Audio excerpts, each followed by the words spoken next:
Sehatra ny fitanterana kosa araka izay azo atao ny lozam-pifamoivoizana raha ny fanamarihana netiny avy eo anivon'ny primature tsy maintsy misy anefa ny ezaka atao hanatrarana izany tanjona izany santionana amin'izany ny fampiasana ny fitaovana famantarana ny tahan'ny alkôla eo amin'ny mpamily mandritra ny familiana ny fiarakodiana ilay antsointsika hoe alkotesta.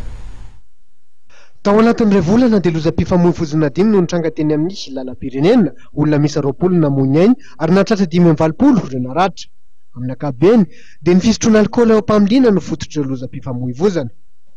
Nitoloran'ny primature amin'ny alalan'ny ministeran'ny fitaterana sy ny fizarana toetrandro alkotesta misa 5,000 Rial araka izany ny zandarmaria-pirenena entina hisorohana sy hanenana ny trangana lozam-pifamoivoizana.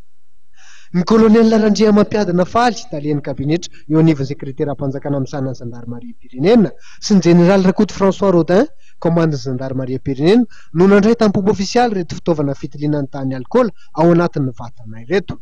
Anatin'ny volana vitsivitsy fa maro ny lozam-pifamoivoizana ny tranga ary isaka namoizana ain'olona avokoa izy ireny no ny antony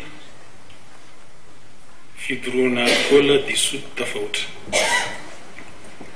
Maro ny ezaka efa natao amin'ny filaminana amin'ny fanabeazana sy ny fanasaziana ireo tsy mitandrana eny am-pamiliana sangy tsy ampy nefa izany noho ny tsy fampiany fitaovana hanara-maso ireo mpamily. Ankehitriny nefa dia novanareo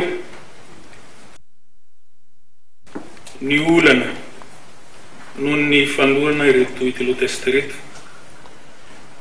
ka fisaorana lehibe no atolotra anareo tsy ankanavaka.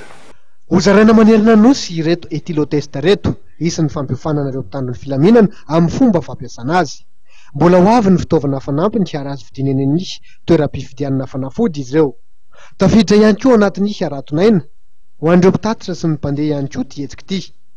Fepetra tsy maintsy andalovana indrindra amin'izao fotoam-pialatsasatra izao.